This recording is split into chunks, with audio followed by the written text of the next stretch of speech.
Hola, hola, buenas tardes. No sé si me llegan a escuchar. Sí, Buenas doctor, tardes. buenas tardes. Sí, doctor, sí se le escucha. ¿Cómo están? Las disculpas del caso que he tenido un inconveniente, pero bueno, ya estoy acá y más bien he pedido a una estudiante, Stephanie, para que me pueda proyectar la diapositiva. Bien, yo soy el doctor Arturo Torres y en el día de hoy vamos a aprender a reconocer, sobre todo a hacer el manejo inicial de una parada cardiorrespiratoria, que es un evento bastante crítico, lamentable y muchas veces recuperable. Y si ustedes pueden reconocer a tiempo, pueden salvar vidas. Es más, nuestras manos nos va a ayudar a salvar vidas, no solamente a golpear, ¿no? Sino que con las manos, saben que en esta oportunidad vamos a aprender a lo que es la resucitación cardiopulmonar. Bien, entonces, si me ayudan con la presentación, Stephanie, por favor, no veo. Un momentito. Acá está. Bien, les voy a proyectar una imagen y ustedes me van a decir qué es lo que están observando y conversaremos sobre ello. Y espero que no sea solamente un monólogo, sino que ustedes también puedan participar, podamos discutir y podamos llegar a acuerdos y sobre todo a que puedan ustedes comprender lo que significa pues la reanimación cardiopulmonar. ¿Ya? Siguiente, por favor. Muy bien, vamos a darle clic y ustedes, por favor, a ver si pueden ver, si le pueden dar clic.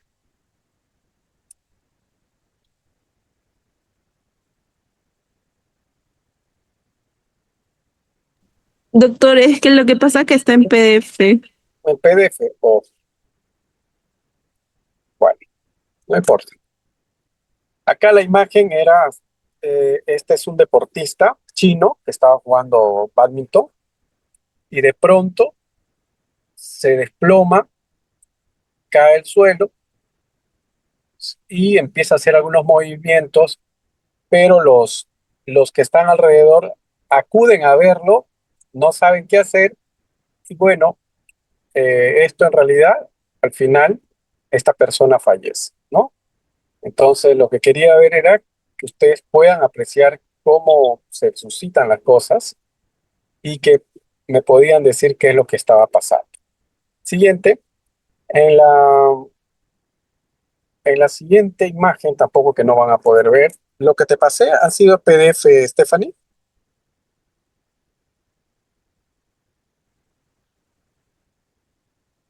Hola, Doctor, la que está presentando no es Stephanie, soy yo. perdón. Bueno, en mi laptop lo estoy presentando como PDF porque el PowerPoint no me abre. Oh, ok, ya, no hay problema. Ok, entonces seguimos entonces.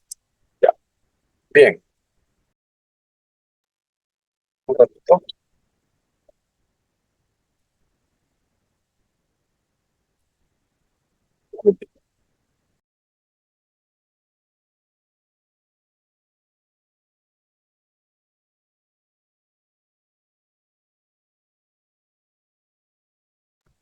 Ya, está bien, no hay problema.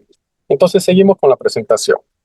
Bien, esto era que lo que quería mostrarles era sobre todo qué sucede con una persona cuando tiene una parada cardiorrespiratoria, cómo va enlenteciendo el flujo y al final cómo el corazón para, ¿no? Entonces, era llamarles la atención, sobre todo, para que ustedes puedan ver en vivo lo que está sucediendo. Es un ecocardiograma transesofágico, ¿no? Y el corazón al final se detiene y la circulación también se detiene. Siguiente, por favor.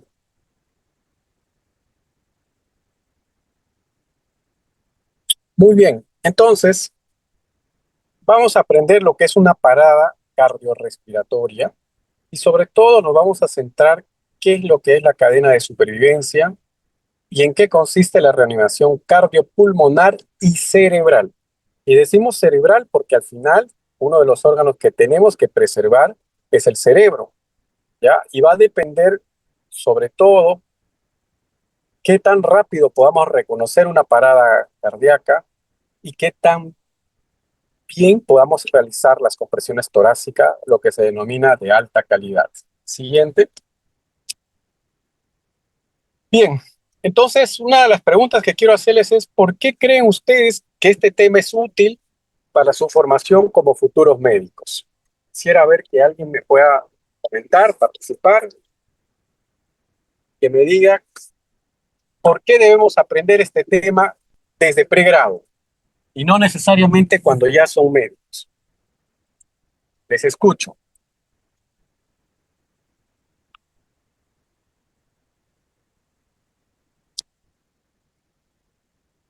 Hay más de 100 participantes, imagino Doctor, que alguien va a participar. Ajá. sí, bueno, yo creo que porque es una situación, ¿no?, que ocurre bastante frecuente y generalmente las personas no saben cómo actuar y nosotros estando en esa línea, ¿no?, de finalmente llegar a tratar bastantes patologías, esto es, al ser una de las más frecuentes, algo, un manejo rápido podríamos hacerlo temporalmente hasta que se llegue al hospital, ¿no? Perfecto, muy bien, muy bien. ¿Cuál es tu nombre? Fabricio. Fabricio, muy bien, Fabricio. Gracias por tu participación. ¿Alguien más quiere opinar? Doctor, yo iba a mencionar lo mismo, que bueno, este Ah, conocimiento nos da la facultad de poder auxiliar a una persona que lo necesite, puede ser de nuestro entorno o incluso desconocido. correcto, muy bien, muy bien. Efectivamente, esta situación suele ocurrir en el momento que menos los esperas, que lo menos esperas, y además pues, puede ocurrir en nuestro entorno familiar, en nuestro entorno social, ustedes como estudiantes. En octubre del año 2024 pasó un hecho en la Universidad de San Martín, en la Universidad de San Martín, no sé si ustedes recuerdan o escucharon, incluso salió en las noticias, y era un estudiante de medicina, ¿no?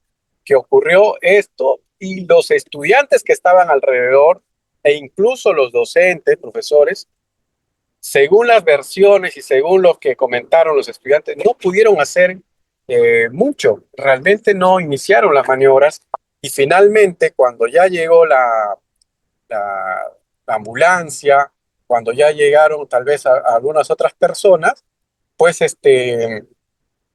ya la estudiante lamentablemente falleció. Entonces, es importante que ustedes desde ahora sepan cómo es una parada cardiorrespiratoria, qué es y cómo podemos enfrentar. Ustedes pueden estar en casa, pueden auxiliar a una persona, ¿no?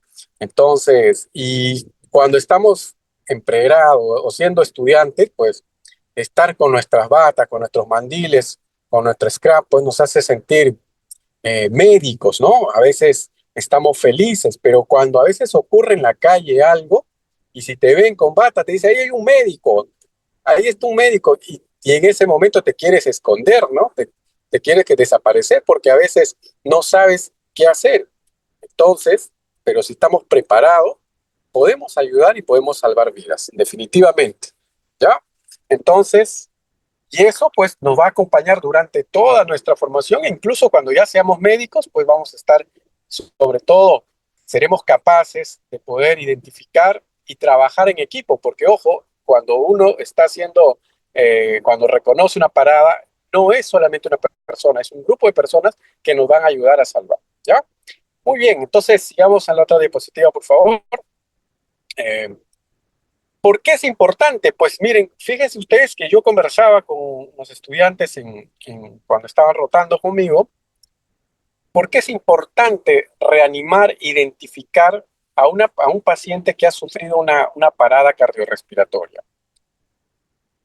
¿No? Porque el cerebro, las neuronas, son tan sensibles a la deprivación de oxígeno. Las neuronas alrededor del tercer minuto ya están muriéndose. Fíjense ustedes que en esta gráfica nos habla de la probabilidad de supervivencia, ¿ya? En por ciento cuando una persona sufre de una parada cardíaca. En los primeros 3 minutos, miren ustedes, en morado, llega a más de un 70% la probabilidad de que esa persona pueda salvar cuando nosotros hacemos una reanimación. A medida que pasa el tiempo y sobre todo a partir del cuarto minuto, miren cuánto desciende la probabilidad de supervivencia si no actuamos inmediatamente. ¿Ya? Por tanto, en esta diapositiva lo que nos quiere decir es que tenemos que actuar inmediatamente para preservar el encéfalo, para preservar el cerebro. Una persona sin cerebro, una persona con una muerte cerebral, ya no es persona, ¿no? Y ya no hay nada que hacer. Entonces, por eso es importante la identificación y la acción inmediata con las compresiones que vamos a aprenderlo a continuación. Siguiente, por favor. Entonces, ¿cuál es el objetivo, cuál es el logro de esta capacitación, de esta clase? Pues que ustedes, que al finalizar esta sesión, ustedes sean capaces de reconocer una parada cardiorrespiratoria, de aplicar la cadena de supervivencia y realizar y hacer bien la maniobra de resucitación, ¿ya? Sobre todo acorde a las guías internacionales actuales. Las que están vigentes son del año pasado, la del 2025. Hay pequeños cambios con respecto a las guías pasadas. Siguiente, por favor. Entonces, ya que estamos hablando de parada cardiorrespiratoria, ya que estamos hablando de esto, ¿qué es en realidad? ¿Qué es una parada cardiorrespiratoria? ¿Quién me puede decir con sus propias palabras lo que es una parada?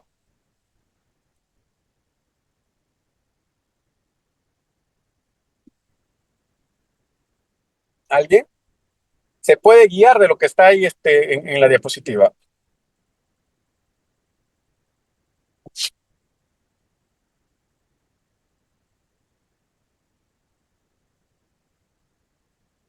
Hola, ¿me escucha?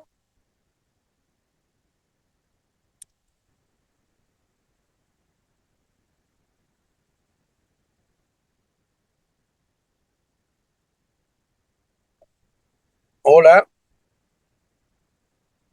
sí me escuchan, ¿verdad? Sí, doctor. Sí, Bien. doctor. Ahora se escucha bien. ¿Alguien me podría hacer con sus palabras qué es en realidad una parada cardiorrespiratoria?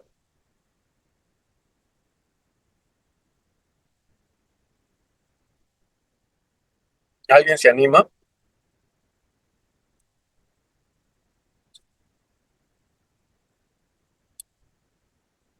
Bueno, la parada cardiorrespiratoria en realidad es una situación de emergencia, ¿no? Ningún paciente va a venir a la consulta, doctor, estoy teniendo una parada o tengo una parada, ¿no? Generalmente es una situación, pues, de emergencia médica, ¿ya? Como ven en la diapositiva, en realidad es un cese súbito, inesperado, ¿no? De manera repentina, ¿no?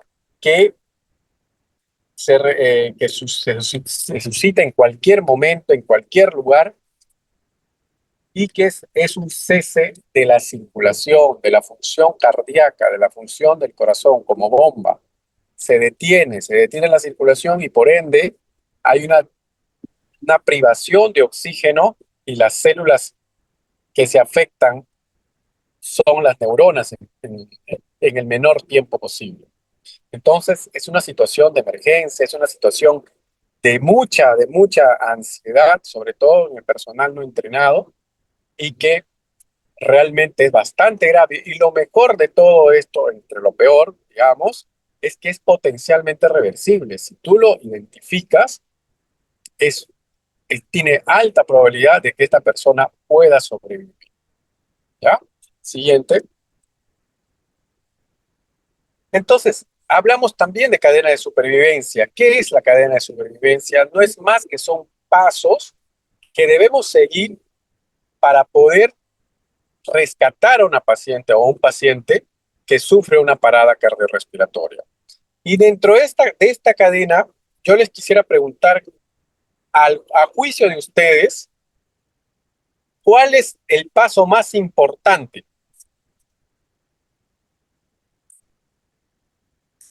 Ujú. La reanimación cardiopulmonar. La reanimación cardiopulmonar. La reanimación es un conjunto de maniobras, pero dentro de eso que ustedes, me imagino que te refieres a las compresiones, ¿verdad? A las compresiones torácicas. ¿Sería Sí, sí, doctor. identificar que hay un Ajá. paro? A ver, ¿alguna otra opinión?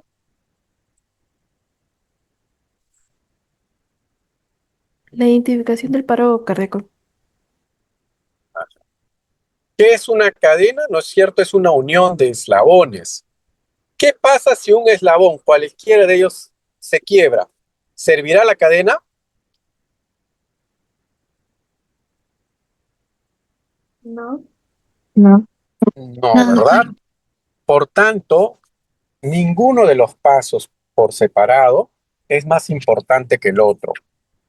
Todos los pasos son importantes. Si usted identifica bien y hace una buena compresión torácica, cuando ese paciente sea trasladado a al hospital, ¿no? O a un centro donde puedes hacer una reanimación avanzada, si has hecho una buena compresión, una buena identificación, el paciente se va a salvar. Obviamente, pues el equipo que está ahí también tiene que estar entrenado. Nada sirve que ustedes identifiquen bien, realicen buenas maniobras y cuando el paciente llegue no se tengan los cuidados avanzados. O viceversa, que no se comprima bien, que no se reconozca bien y ya el paciente cuando llegue al centro de mayor complejidad ya no podemos hacer nada porque el paciente no fue bien reanimado y por tanto se pierde esa vida. Entonces, todos los pasos son importantes y todos los pasos tienen que cumplirse bien, porque si no, la cadena no sirve, ¿ya? Entonces, no hay ninguno de los pasos es más importante que el otro. Todos tienen importancia. Siguiente. Esto es de las actuales guías y ustedes pueden observar que también lo primero es que tenemos que identificar, ¿no? Pedir ayuda, conseguir lo más pronto posible un desfibrilador e iniciar las compresiones torácicas, ¿no? Entonces, esto es lo mismo que acabo de decirle en la cadena de supervivencia. La cadena de supervivencia siempre se ha hablado mucho, sobre todo en las guías anteriores. En esta actual se hace menos hincapié, pero en realidad es una de las cosas mejores que hayan escrito, ¿no? Para que sobre todo entender la magnitud y tratar de no pasarnos los pasos, porque es importante que podamos cumplir todos los pasos de la cadena y van a tener éxito, sobre todo en reanimar a una persona que ha sufrido una parada cardíaca. Siguiente. Entonces, ya sabemos entonces que hay que comprimir, que la cadena, etcétera. Pero ¿cómo reconocemos a una parada cardíaca? Bueno, esto realmente era animado. Entonces, aquí les he puesto 3 pasos para poder nosotros reconocer una parada. Primero es la alteración de la conciencia. Si el paciente no responde al llamado, tiene una mirada perdida, de pronto se ha colapsado, entonces son signos que nos podría decir que tiene una alteración de la conciencia. El otro paso es ver la respiración, una respiración agónica que se dice en gasping, ¿no? O que el paciente no respire, que no observes que los movimientos respiratorios, nos va a hacer pensar que esta persona está inconsciente, está en una parada cardiorrespiratoria probablemente. Y el otro punto a observar son las alteraciones del pulso. Por lo general, un paciente que está en parada cardíaca, pues no tiene pulso porque no hay circulación. Y cuando el paciente está en esa fase donde está sufriendo una parada, a veces se puede percibir un pulso alterado, pero generalmente en la carótida. porque si tú lo palpas en la radial, no vas a sentir nada. Entonces, un pulso irregular, al final con pulso, no te dice que tiene una parada. Un paciente sin pulso es un paciente que se encuentra en parada cardíaca. Entonces tenemos estos tres elementos, ¿ya?, que nos van a ayudar a identificar cuando un paciente está en parada. Siguiente. Entonces, ¿qué es lo que tenemos que hacer? El primer paso es identificar. Ya tienes estos tres elementos que te acabo de mencionar para poder identificar a un paciente. Nunca olviden que lo primero que ustedes tienen que garantizar es su seguridad, ¿ya? Ustedes tienen que ver que la zona donde van a atender a una persona sea segura, porque si no, la segunda víctima van a ser ustedes, ¿ya? Supongamos que una persona ha sufrido una descarga eléctrica y no sabemos cómo está el área. Si ustedes se acercan y no prevén eso, lo más probable es que ustedes sean la segunda víctima. En alguna ocasión me ha tocado asistir, por ejemplo, en las personas que han sufrido caídas en la calle, y lo primero que tienes que garantizar es que en ese lugar no esté pasando carros, o si no, buscar a alguien y decirles no, que bloqueen la vía para que tú puedas auxiliar. Pero no se les ocurra, bien vean una persona que se cae, se desploma, de frente a acudir sin percatarte de la seguridad, porque te pueden atropellar, puede haber un cable suelto, puede haber un piso inestable y te caes, ¿ya? Primero, siempre es garantizar tu seguridad. El siguiente paso, entonces, una vez que hemos garantizado nuestra seguridad, nos vamos a acercar a la persona y vamos a buscar estos tres elementos que les acabo de mencionar, ¿no? Si responde, y para ello nos acercamos, le damos algunos golpecitos, señor, señora, está bien, golpeamos, buscamos observar si tiene de repente alguna mirada perdida, si está una respiración agónica, palpamos el pulso. Para eso hay unas maniobras que tenemos que ver, y es en el tercer paso que ustedes ven, es levantar el mentón, empujar la frente hacia atrás con una mano, sentir, mirar, ¿ya? Y escuchar. Si el paciente no tiene una respiración, si no siente que el aliento, ¿ya?, entonces esta persona está en parada cardíaca. E inmediatamente tenemos que llamar. ¿A quién? Auxilio, ¿no? Ves una persona, viste tu seguridad, vas y compruebas si está consciente o no, no tiene pulso, no respira, y dices, señor, señora, quien esté, porque la mayoría que cuando ocurre en esto, la mayoría sacan sus celulares y antes de ayudar te empiezan a grabar y lo están transmitiendo en vivo. Entonces, tú tienes que decir, fulano, oye, llama a tal número. Mira, yo les he puesto el número ahí de SAMU porque sé que la mayoría no saben probablemente cuál es el número del SAMU, de la policía o de la ambulancia, de los bomberos. Entonces, fulano, llama a tal número y que venga, que hay una persona que está inconsciente o en parada. ¿Ya? Una vez hecho esto, vamos a empezar a hacer lo que son las compresiones. Siguiente, por favor.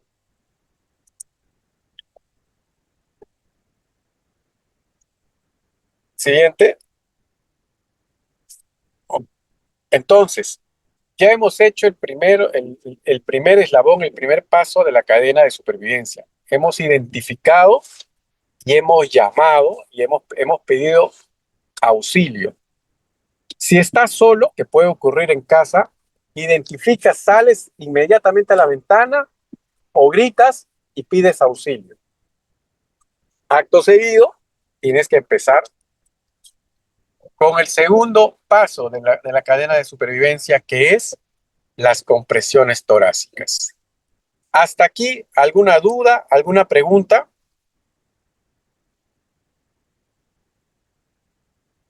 No, No, doctor. doctor. Muy bien, entonces vamos al segundo paso, que son las compresiones torácicas. ¿Por qué comprimimos? ¿Por qué las compresiones torácicas? ¿Quién me dice? ¿Cuál es el objeto? ¿Cuál es el objetivo de comprimir?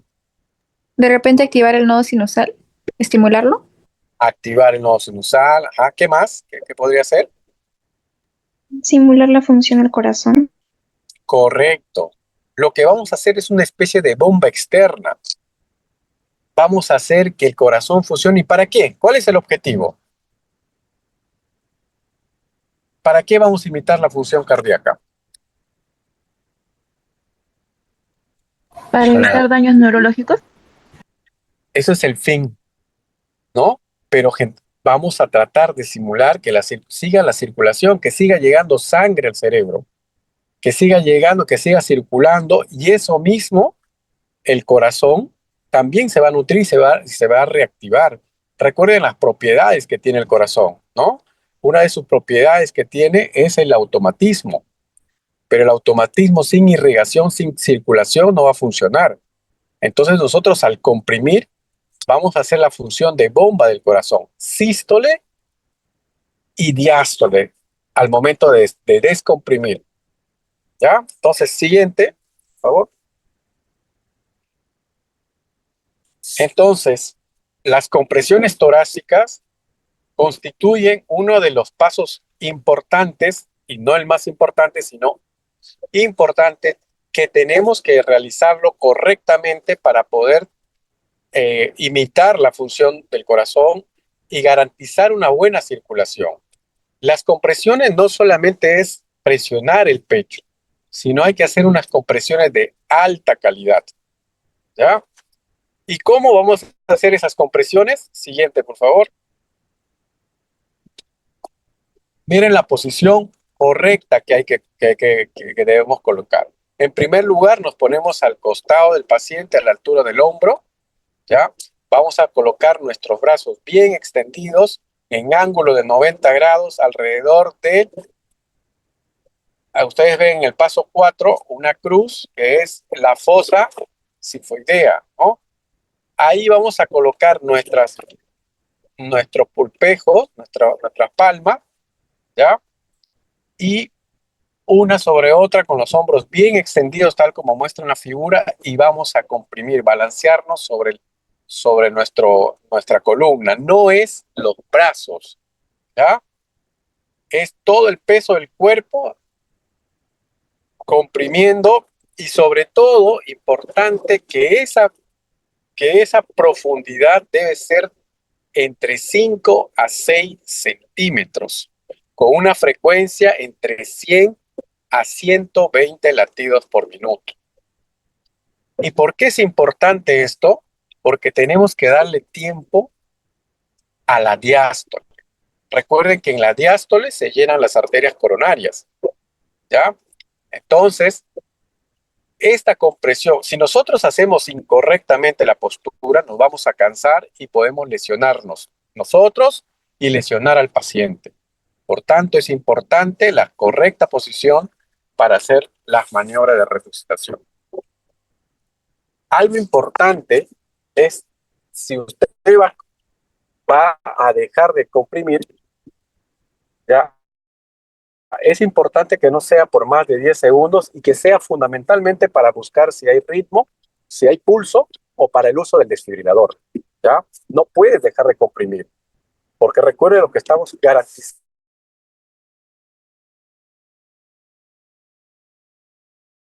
es que la sangre esté circulando. Y generalmente contamos 1001, 1002, sobre todo para dar el espacio a la palabra y poder que la diástole pueda ser sea efectiva. ¿Ya? Muy bien. Siguiente, por favor. Entonces, hemos visto las compresiones. ¿Alguna duda? Compresiones y dos respiraciones. La respiración también es importante, ¿ya? Si estamos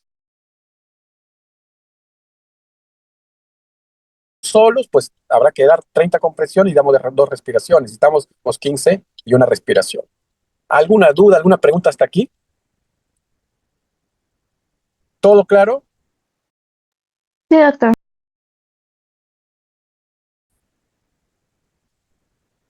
¿Me dan un like si está todo bien? ¿Hasta aquí?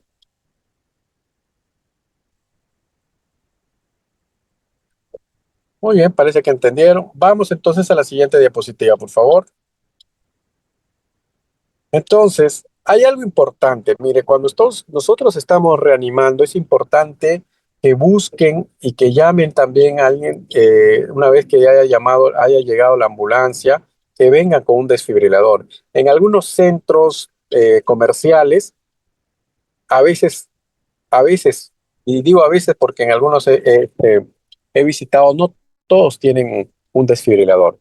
En segundo lugar, no todos saben manejar un desfibrilador y casi siempre está bien sellado, o sea, a veces no está ni al alcance de las personas. Y el traer el desfibrilador es importantísimo. Cuando uno pide el auxilio, cuando uno pide la ayuda, justamente es para que puedan también buscar un desfibrilador.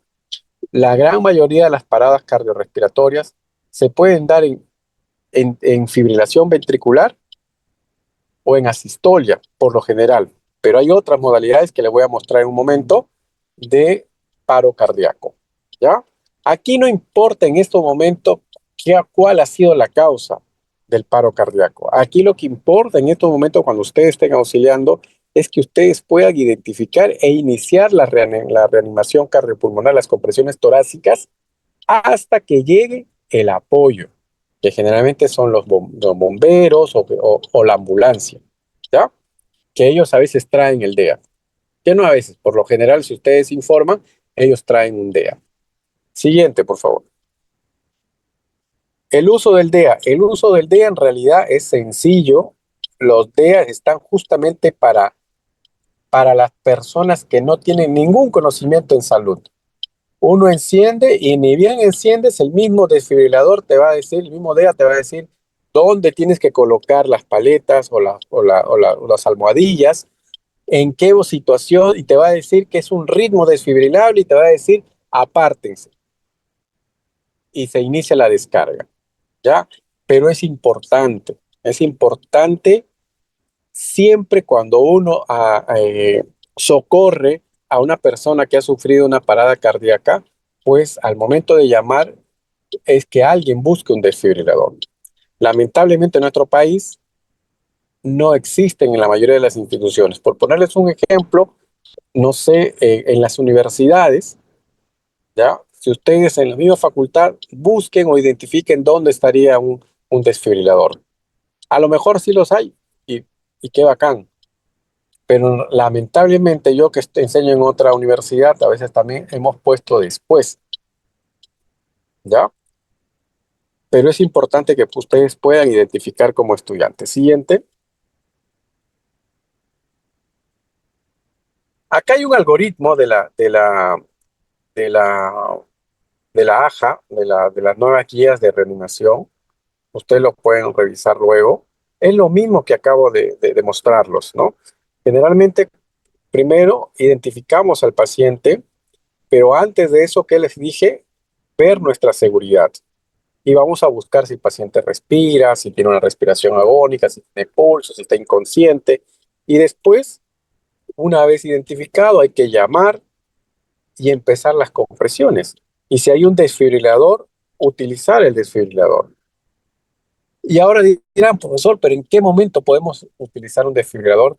¿No? Porque no es lo mismo cuando ustedes estén en la calle, en un centro no hospitalario, a cuando estén en un hospital. Porque cuando estamos en un hospital, igual iniciamos la reanimación, activamos una clave, que casi siempre es clave de paro cardíaco, y acuden a traer para hacer una reanimación cardiopulmonar avanzada. Lo que yo hasta ahora les estoy comentando es lo que hacemos con una reanimación cardiopulmonar básica.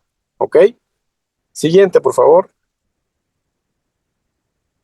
Entonces, todos los ritmos hay que desfibrilar. Ustedes habrán visto, tal vez en algunas películas, en algunas series, les colocan a veces un monitor y sale una línea. Y a esa línea empiezan a desfibrilar. Entonces, acá les muestro, esto es cortesía de la web. No he visto quién era el autor, por eso no le puse.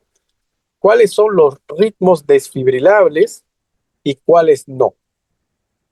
Entonces, solamente desfibrilamos cuando la persona cuando estamos observando una fibrilación ventricular, y por eso se llama desfibrilación, o cuando existe una taquicardia ventricular sin pulso. Usted va a ver en el monitor que hay una taquicardia ventricular y ya les habrán explicado en sus sedes lo que es una taquicardia ventricular, cómo se observa en el electrocardiograma, pero no hay pulso. En esos casos debemos hacer una descarga con el desfibrilador, ¿ya? Y están los otros ritmos, que es la actividad eléctrica sin pulso, la sistolia, que es una línea isoeléctrica. En esos casos lo que debemos hacer es continuar la reanimación, colocar epinefrina, ya en la reanimación avanzada, y no desfibrilar, ¿ya? Siguiente.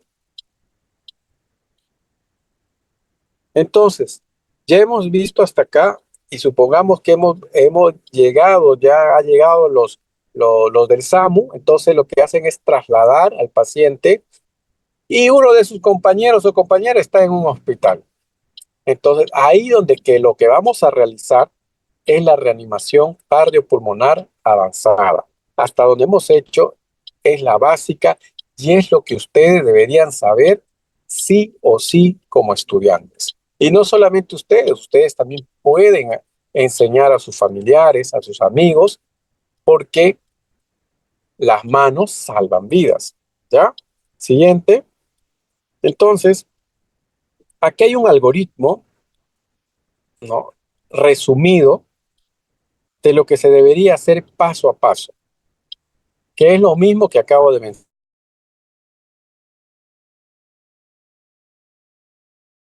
mencionar, lo que acabo de decirles, ¿ya? Aquí estamos hablando de una reanimación avanzada, porque ya vamos a empezar a usar fármacos, ¿no? Si tenemos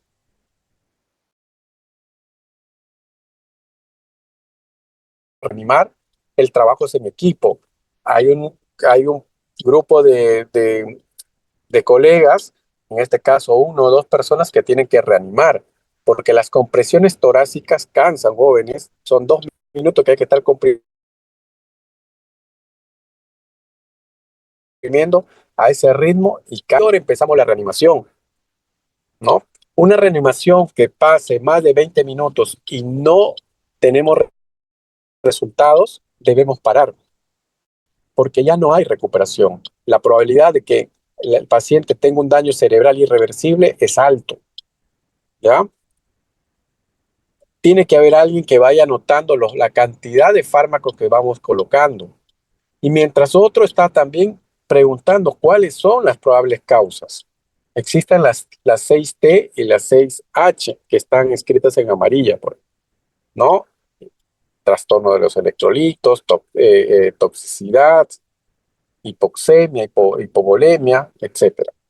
Entonces, cuando uno reanima, empezamos a reanimar por 2 minutos, detenemos, verificamos pulso, no hay pulso. Si tenemos una actividad eléctrica, digamos, o tenemos asistolia, tenemos que colocar epinefrina, y si es un ritmo desfibrilable, pues usamos el DEA. Importante, después que recuperamos el pulso, tenemos que empezar también a una neuroprotección. Y la neuroprotección, temperatura entre alrededor de los 34 grados. Pero esto es generalmente para en la reanimación cardiopulmonar avanzada.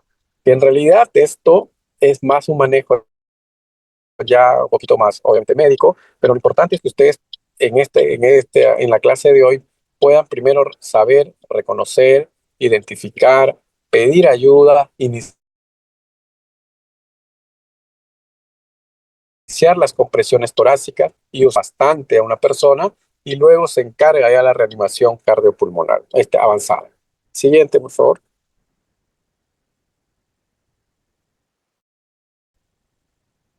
Siguiente. Bueno, esto era sobre todo para que sigan las prácticas, se empieza a practicar. Esto fue una clase anterior. Pero bueno, hasta aquí, ¿tienen alguna duda, alguna pregunta? No, doctor, todo claro. Entonces, resumiendo la clase, la reanimación cardiopulmonar es un evento trágico, una emergencia médica, donde hay un cese de la circulación y la función cardíaca y donde hay un daño potencial del cerebro. Identificar, reconocer y asistir inmediatamente es una de las principales o de los principales objetivos que nosotros debemos socorrer. ¿Cómo identificamos? Tenemos 3 elementos, viendo la conciencia, la respiración y el pulso. Una vez identificado, pedimos ayudas y además empezamos a hacer que se llame a la ambulancia, que llamen a la policía, que llamen a los bomberos y que nos traigan y nos acerquen un desfibrilador. El otro paso de la cadena de supervivencia son las compresiones torácicas. Unas compresiones torácicas de buena calidad, que tengan una profundidad de 5 a 6 centímetros de profundidad, con una frecuencia entre 100 y 120 latidos por minuto, va a garantizar que llegue circulación, que llegue oxígeno al cerebro.